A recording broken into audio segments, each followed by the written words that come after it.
everybody, Stippling's on. You guys know where I am. I'm at my local dive bar getting some work done on the Wraith of God Blood Hunters book. This is the art contest submission that Aaron is having on his book, and I am feverishly working on it. You can see where I've worked on the Scaredy Vampire, and yesterday, just before I closed down shop for today, I was working on just putting a wave of black up here where the hat would be. You can see where it's kind of mismatched and kind of looks kind of sloppy and unorganized, but what it is that I need to get a level of dots down, just a nice screen of dots down. So then from that screen of dots, I can then darken and lighten areas. Well, not really lighten, because once the dot's down, but you can see where I've got here's the line. Okay, so here I would have black. Okay, you've got the white line, then nothing, and then just a little bit of dots, and then as I go back into here, we'll get thicker to the dots. That these, like back here and down here, is going to be the same level as here. But to get to there, I need to put a screen of dots down, so that way basically I can then have a starting point for how dark does it need to get over here so it matches down in here. Okay, and the only way you can do that is just for laying dots down, and then going from there with adding more and more layers of dots. And that's where reason why, if you take a look at the other videos I did of the Scaredy Vampire, you can see where I've been pulling the dots dark. Like first there was a defined line between here and here, but as I've gone working and he's been bleeding into the darkness, so that way it helps really emphasize the darkness of the shadows around him, and how he is like really in the foreground away from your light source.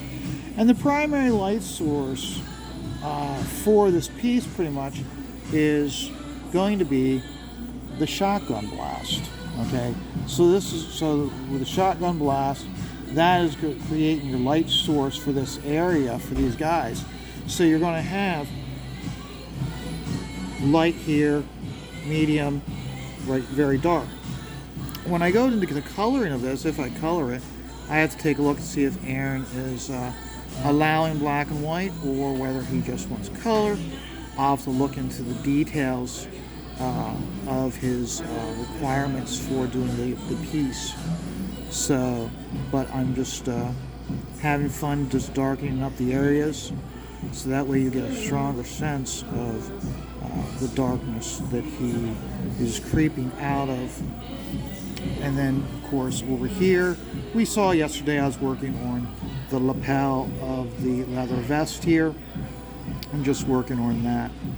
So you can see where the progress has been over the course of yesterday to today. You can also see where I did a lot of work here with the handkerchief around his neck, with dark to light to white. So I'm just having fun with that, and that's where I generally, when I have detailed area like this, I will hold off on doing that area until I'm doing a video, so that way you can see some progress, as opposed to up here and you guys just watching me put in a large sheen, or just put a series of dots in, not see much progress in the 10 to 15 to 20 minute video that I do daily. So that way it gives you a chance to see some progress that was made from yesterday's video to today's video, along with seeing some progress on today's video. I was thinking about something with Ethan getting the trademark, and it made me reflect back on when I first started doing stippling art, and I was doing mainly lighthouses, and I just wanted to do some lighthouses, do some nice images, maybe have them done as a gift card, as a card, or as a gift card, maybe prints. And the girlfriend I had at the time she was always giving me a hard time that almost like she was like creating the art is irrelevant. That before I start, I need to have a mission statement for my business, and it's amazing. And it's like no matter what I was trying to explain, I was like, well, I gotta create the product first. And really, it's one of those like, what is the importance of the mission statement? And she was just railing on me something heavy, and she's like demeaning about it, like I was a loser because I didn't have a mission statement before I even began, and that was set up for failure because of that. And it's amazing how so many businesses, successful businesses, don't have a mission statement. Okay, you think about these people that have tree removal services in your community. Okay, they don't have mission statements. Their mission statement is: you call me up, you tell me you have a tree that needs cut down. I come, I cut the tree down. I then pay it. You can either dispose of the branches and the trunk yourself, or we'll charge you to take that stuff, to take that away from you, take that off your property. There's no mission statement. It is, you call me up to do a job, I do the flipping job. Okay, same thing really comes with a lot of these crowdfunding artists. They don't have mission statements. Their mission statement is, I want to create a comic book and I want you to enjoy it.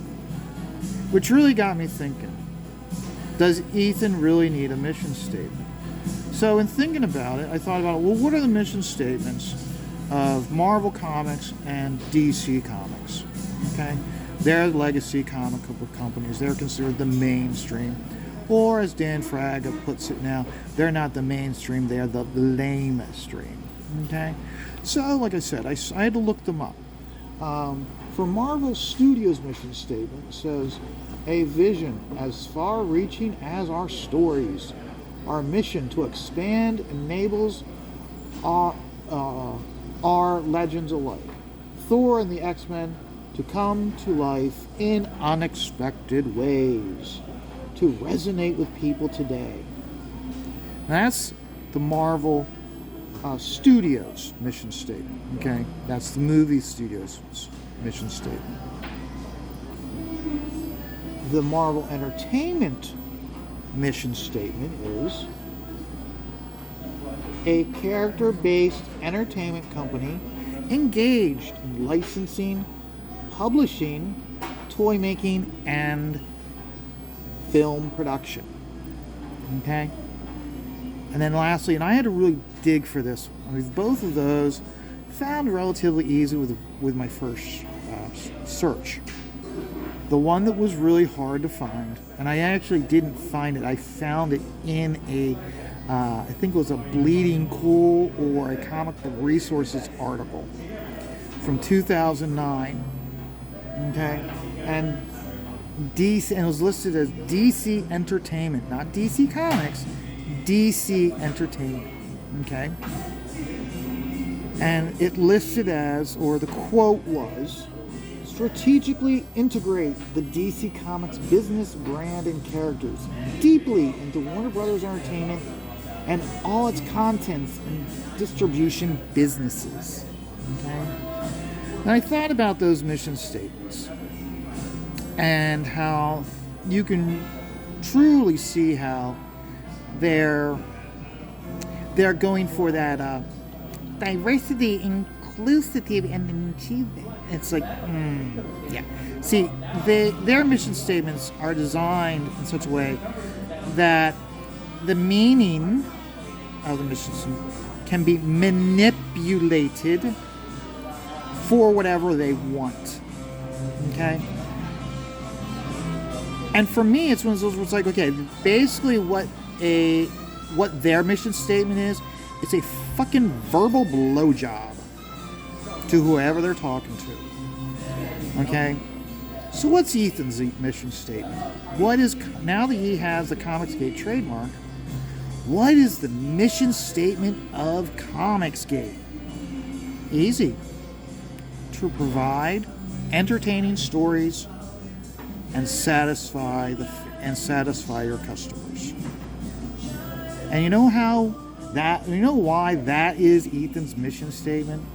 It's because that's what he's been preaching for the last 2 years of what Comicsgate is about as a Comicsgate comic, which is what Comicsgate has always been about. It's always been about, whether it be from the creator standpoint or from the fans standpoint, is we want to be entertained and we want good customer service.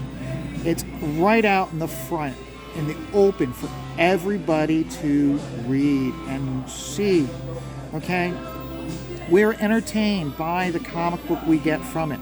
We're entertained by the YouTube channels that they have to provide us with updates. Okay? You think about how, like, this is Sunday, which means Sunday night at 8 o'clock Eastern Standard Time, we're all tuning in. If you're not, you should be, to Aaron Lopresti's Aaron Live, where with luck, Shelley was there to basically drive him mildly insane. So if Aaron's mission statement is, my goal is to provide you with entertainment while at the same time being driven insane by my wife. Plain and simple, that's Aaron's mission statement. My mission statement is, I want to create entertaining imagery with the use of dots. Okay? And you think about it. Okay, with Comicsgate, nobody has a mission statement. Okay? Their mission statement is their actions. Okay? With Marvel and DC, okay, they have to have mission statements because they need something to say, this is what we're about, because they're not showing you what their mission statement is through actions. Their mission statement is provided through a verbal blowjob to make you think that this is what they're all about when they're not. Okay? You take a look at how Marvel Studios, okay, how they're basically saying, okay, because the last sentence in their mission statement says it plain and clear: to resonate with people today. Okay?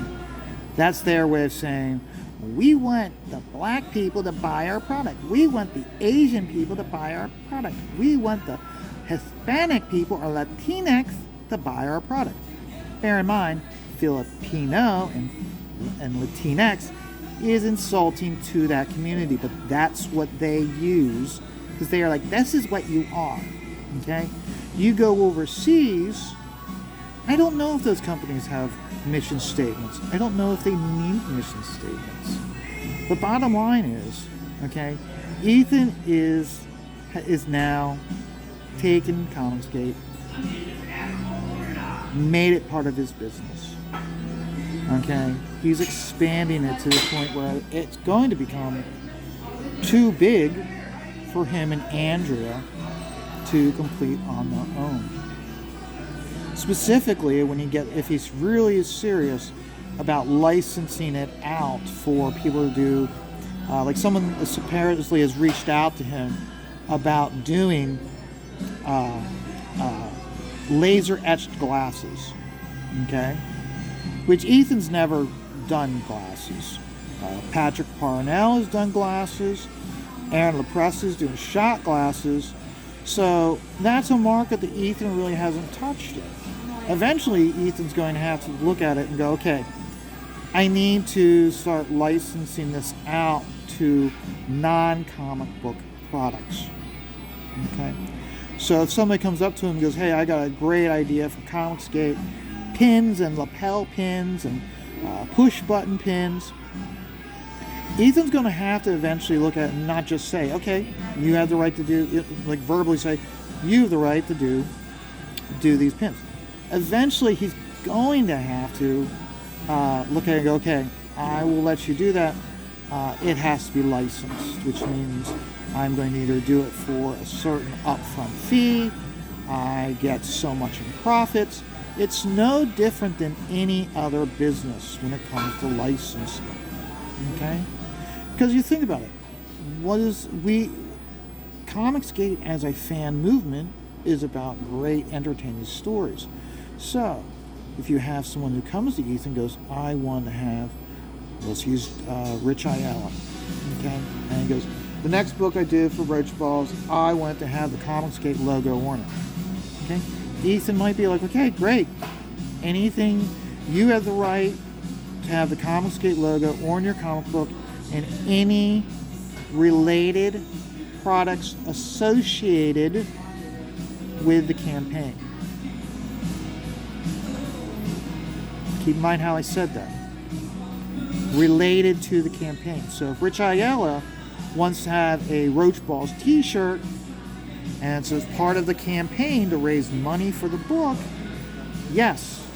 But if somebody wants to do, hey, can I have the license to do Comicsgate push pins and lapel pins, and you're not crowdfunding it, now we're getting into a business arrangement. And there, I can see Ethan going, I will allow you to do that as long as there's some license agreement. Because you got to keep in mind,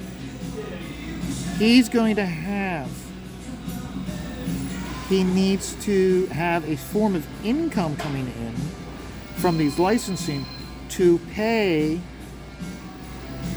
for a lawyer to write up these contracts, a business manager to manage it. Okay, it may be one of those words. He's going to have to license it out for a cost, just so there's income coming in to pay for the lawyer and pay for the business manager to do that stuff. So it's a sad truth, okay? And you can't look at it as a negative thing, okay? It's the natural evolution of this fan movement from being fans saying these Superman books and Wonder Woman books and Spider-Man books are shit to we are now competitors producing a superior product to what the mainstream's doing. So that's where it all changed, really, when you really think about it. And a lot of people have commented on it, how it's like the moment that Jawbreakers was made into a comic book, that is when Comicsgate went from being a fan movement talking about comics to becoming a competitor to legacy comic book companies. So it's only a matter of time before there's going to have to be some licensing and licensing fees. Okay, and it's not, and you can have the detractors and naysayers, and my ex, who's my own personal SJW, because when I say that, she was my personal SJW because instead of being supportive of what I was doing, there was always a reason why it can't be done and why you can't succeed. And that is the primary mission of an SJW, is to use diversity, equity, and inclusion to say, no, you can't. When all of us are saying, no, yes, we can. Okay? Comicsgate is about yes, we can, not about no, you can't. And that's what all of our detractors are saying is, no, you can't. You can't. Guess what? Every single time you get a book in the mail from one of these creators that created their own book, they are standing loud and proud and saying, yes, we can, and yes, we have. Because remember, this world is a stressful world with people trying to say, no, you can. But just take it all one dot at a time, because yes, we can.